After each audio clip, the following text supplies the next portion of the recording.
Welcome to the Commodities Institute podcast. I am Emily Costa, and it is Wednesday, February 25th, 26.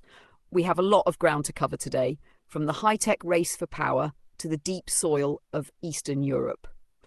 It is a day where the physical limitations of our world are truly clashing with our digital ambitions. Let's start today in the world of metals, because something very significant is happening in the Democratic Republic of Congo. For a long time, we have talked about China's absolute dominance in the critical mineral supply chain. In 2024, China accounted for 78% of the world's refined cobalt. But there is a massive catch. They don't have the mines. They are almost entirely dependent on imports, specifically from the Congo. Last February, the Congo suspended exports and then introduced a quota system. By the end of last year, shipments to China almost completely stopped. Now we are seeing the results.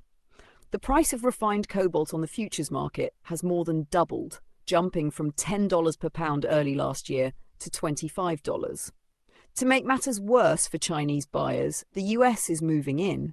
Washington helped mediate a peace deal between Kinshasa and Rwanda, which has opened the door for American investment. There is even a new rail link being built to the Angolan port of Lobito to rival the Chinese-backed routes. China's Achilles heel has been exposed, and it is the simple fact that you cannot refine what you cannot mine. And while we're on the topic of critical minerals, the Trump administration is preparing a very radical shift in how these metals are priced. Sources are telling us that the White House plans to use an artificial intelligence program created by the Pentagon to help set reference prices for minerals like germanium, gallium, antimony, and tungsten. The goal of this program, known as OPEN, is to calculate what a metal should cost when you factor in labor and processing, but factor out what the US calls Chinese market manipulation. The idea is to create a global trading zone with over 50 countries where these AI-derived prices by adjustable tariffs. It is a move to give Western miners more certainty, but it is not without its critics.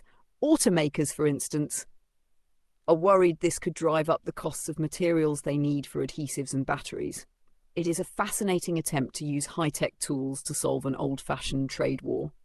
Speaking of AI, the tech itself is facing a massive hurdle that isn't about code or chips, but about electricity. We are seeing a real electric shock for the US AI boom. The big players, Microsoft, Amazon, Google, and Meta, are planning to spend over $600 billion on AI this year alone. But the US power grid is struggling to keep up. A single large data center can consume over a gigawatt of continuous load, which is enough to power 850,000 homes. The grid operator for the eastern US, PJM Interconnection, has warned that we could see power shortfalls of 60 gigawatts in the coming decades. They are even warning of blackouts as early as 2027. President Trump addressed this in his State of the Union last night, saying tech companies have an obligation to build their own power plants so they don't drive up prices for everyone else. But even if they want to build, they can't get the equipment. Manufacturers like GE, Vernova, and Siemens are sold out of gas turbines for years. It turns out the digital future is very much grounded in the physical reality of cables and turbines. In Europe, this AI-driven energy demand is creating a bit of a roller coaster for clean energy stocks. Investors have been betting that data center expansion would finally end years of stagnant electricity use. However, carbon prices have recently tanked, dropping 20%. Governments in Germany and Italy are more focused on keeping energy affordable for their citizens than on green subsidies right now. Analysts are warning that the rally in utilities might be overstretched because there just isn't enough tangible evidence yet that the AI demand has actually arrived in Europe. Now let's turn our attention to the oil markets, where the European Union is preparing for a major move against Russian imports. We have seen documents suggesting the European Commission will propose a permanent ban on Russian oil on April 15th. This timing is very intentional. It is exactly 3 days after the parliamentary elections in Hungary. The EU wants to avoid giving Prime Minister Viktor Orban any more political ammunition, as he is already facing a massive challenge to his power. Hungary and Slovakia remain heavily reliant on Russian oil and have been vocal opponents of these bans. In fact, since late January, the Druzhba pipeline has been down due to what Ukraine says was a drone strike.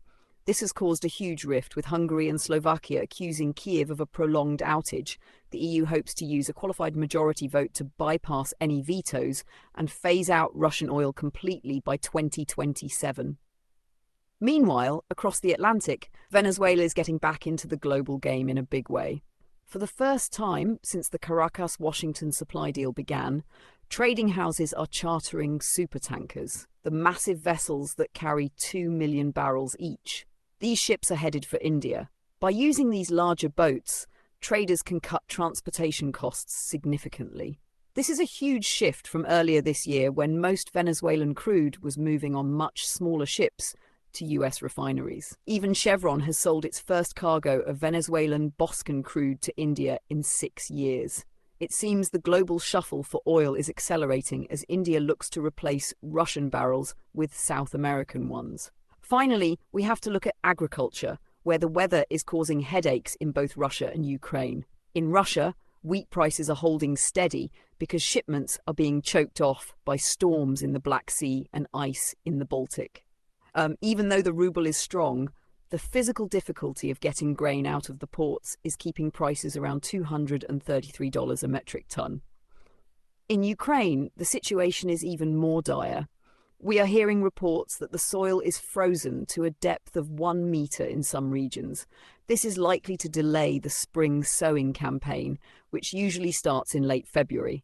Extreme frosts reached -28 degrees Celsius recently. While the winter crops that are already in the ground seem okay for now, the delay in planting new grain could have a ripple effect on global supplies later this year.